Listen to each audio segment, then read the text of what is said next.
Well, hello everyone. This is Richard, and welcome to Stuff We Can Do in Excel. Today, what we're going to look at is how to do some simple visualizations using Excel data. So, I want to start off with some very simple data here. We've got the years, we got sales, cost of goods sold, gross margin, and gross margin percentage for each of those years. So, how would we create a simple visualization for those? Well, it's pretty simple. What we can do is we can simply highlight what we want to do. So, let's just say we want to highlight sales, and we wanted sales for each year. Then what we'll do, once we've done that, we'll go up to the line where it says insert up on our top ribbon bar. We hit insert, and over in the center of the screen it gives us a lot of options for things we can do.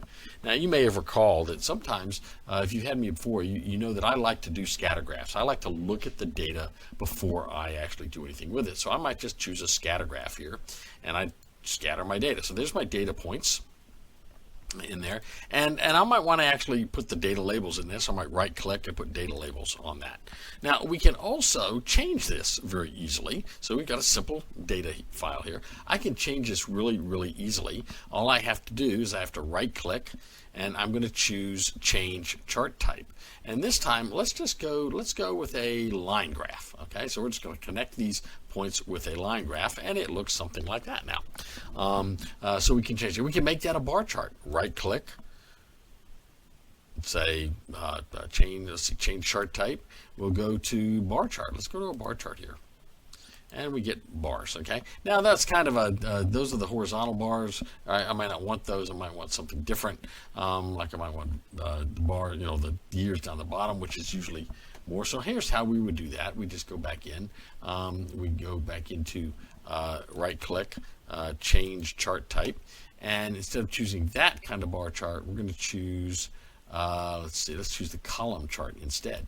And so column chart puts it more in a column format, right? So we can do that. Really easy. We can change these very simply. If I right click on any one of the bars, it's going to give me an option to change the color of all the bars. So I might change those to, say, purple. Okay, and I can change those bars to purple. I can do a lot of things. I can change the way the grids look. There's a lot of things I can do with this data.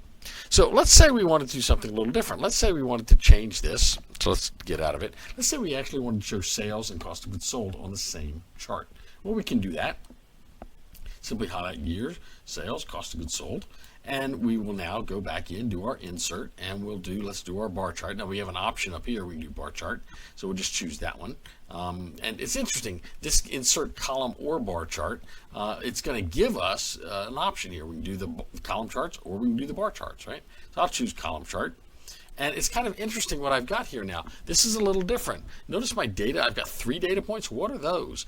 So let's go in and see what that is. If I right click on this data, I'm going to move this over here. If I right click and go to select data, it will tell me that I've got the year in there. I don't want the year in there. I want the year down the bottom, right? So I'm going to take year off. I can hit OK. Now, it doesn't have my year at the bottom now, but that's something we can look at later, how we fix that. Okay, so what I do have is I've got my data for I can right click on my orange. That'll give it. Let's change that first to purple. So I've got to click on that. Click purple. I might want to change the cost of goods sold to gold. So I can do that. And I've got purple and gold. And I could actually put the data labels in there for each one of these, so I get sort of an idea of the data labels and what the data labels look like. Other things we could do, maybe we don't want a bar chart. Maybe we would rather have a stacked bar chart. So this is a different kind of chart. So I'm going to right click, change chart type. And one thing I might do is a stack. So you notice I've got different types of column charts here. I'm going to do a stacked column chart. And I'll just click on that. And what it's going to do is it's going to put one on top of the other.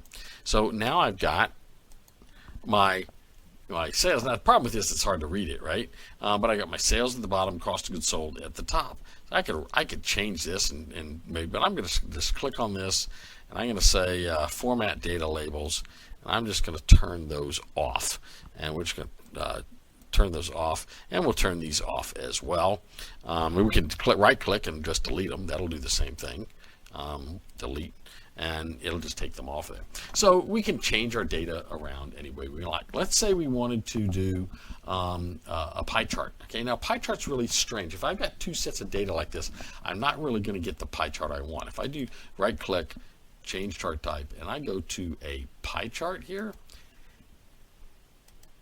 all it's going to give me is sales, right? It doesn't give me cost of goods sold, because it's going to pick the first data set, data field. So I don't really like that, so we'll go back to the way it was.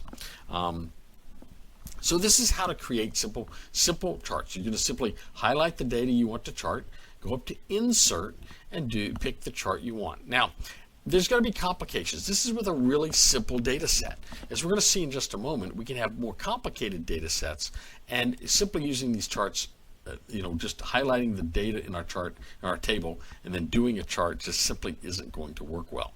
We're going to want to use things like tables. We're going to want to name ranges. That's another thing we'd want to do, that would make our life a little bit easier. So what we'll do now is we'll go take a look at how we might do that.